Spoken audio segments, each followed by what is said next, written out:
Hi, I'm Patty Panera, and this is the CPR for Your Social Life channel. And today we're exploring the idea of hobbies. Hobbies, good, bad. Do you need them for your social life? Will they help you? Will they hurt you? Let's explore the issue. Okay, so hobbies in general.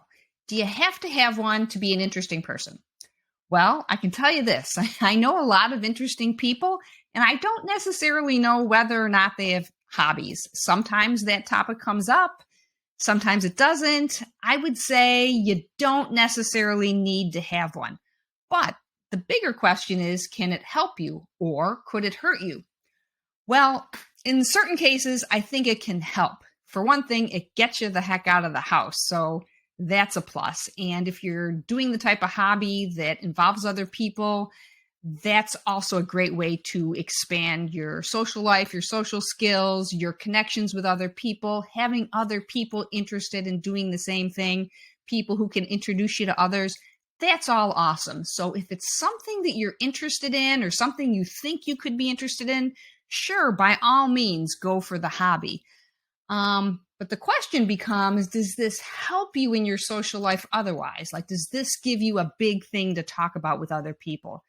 And I will say you have to be a little careful because a hobby is kind of an intense type of activity. And if you're talking to somebody who's not involved in that activity, there's always the risk that you'll go a little too deep into the subject than they're interested in. And you can kind of tell that because as you're talking, and if their eyes start to glaze over, or if they feel like they're kind of done with the subject and they change the subject, that's a sign that you've said enough on the hobby. And quite honestly, if you're talking about a hobby to someone who's not into it, that's probably a conversational topic for one time only, and then you're kind of done. So you can't really rely on a hobby to be this thing that will always give you all this conversational material.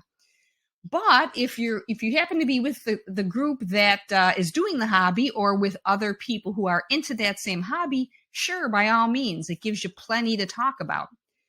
So what about making you interesting? Does a hobby make you interesting? It can if you're excited about it. But here's the thing. In order to be an interesting person, you need to be kind of excited about life and whatever it is you're doing. So hobby doesn't necessarily inherently make that true. So in that sense, a hobby can be a bit of a crutch, but I would still say bottom line, if you find one that you're interested in and you can meet people through, for sure, go for it. But just be very careful when you're talking about that subject to people who are not involved in it. Try to find the things that would be interesting to other people. Some of the unusual things, the funny things.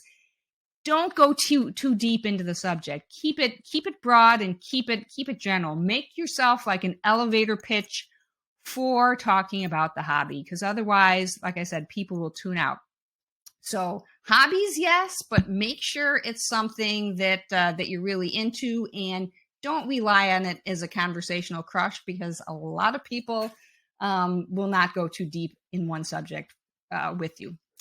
So for more great tips, hit like and subscribe. Also down in the description, there is a link to the course I'm teaching called Creating Conversational Chemistry. So anybody who would like to take that, be sure to check it out below.